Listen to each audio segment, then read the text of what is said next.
Matthew Friend joins us now. Okay. Thank you for having me.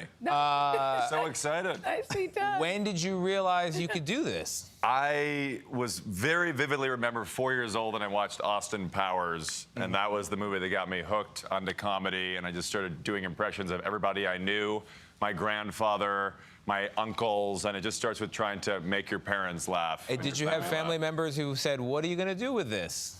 I think they're still wondering what I'm going to do with this. I have no idea what I'm doing with this. Can you make a living doing this? What was it like for you at the dinner, though? Because the crowd literally is right there. It's insane because... I was wondering how you were feeling up there. Well, it was unusual. I mean, I wasn't on stage. They kind of parted the seas like Moses. And I'm in the middle of the room, spotlight on me, and no one really knew what was happening. Exactly. And I'm a lot less famous than the headliner, so like, who is this guy?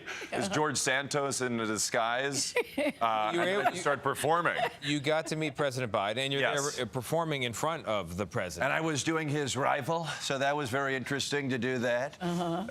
It's a nerve-wracking thing, and no other country really can, or many other countries you'd be imprisoned for this behavior, but getting to tease him in front of him 30 feet away was pretty surreal. So part of the reason I like talking to comedians is because you're touring the country right now. Yes. You've got a lot of different audiences. Do you do the same jokes in Mississippi that you do in New York State? You have to tailor your set. I mean, you want to learn about the city you're in and do... I was in the Mall of America 5 weeks ago, so I was doing jokes about Bloomington. So it really just depends on where you are. And you want to learn about where you are, and ultimately that can inform the top of the set. Okay, so speaking of tailoring your set, you're here on CBS Mornings. I heard you say that Tony could be your older cousin, and I could see it a little... Oh, wait. Well... Tony, check him out. I don't even like watching myself, just for the record. I'm not a look-at-me guy. I think it's clear that a toaster is a kitchen appliance. Yeah, it is. I debate this with my wife, and I think it's clear to America that I'm one of the sexiest morning anchors in the world.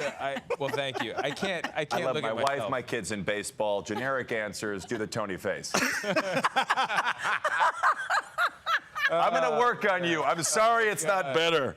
It's going to get better, okay? No, you got By the way, this is a tie for a married man, okay?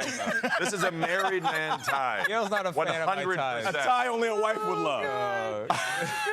That is a kid's tie. You have kids. All right, so what are some of your favorite celebrity impressions, though? There are so many.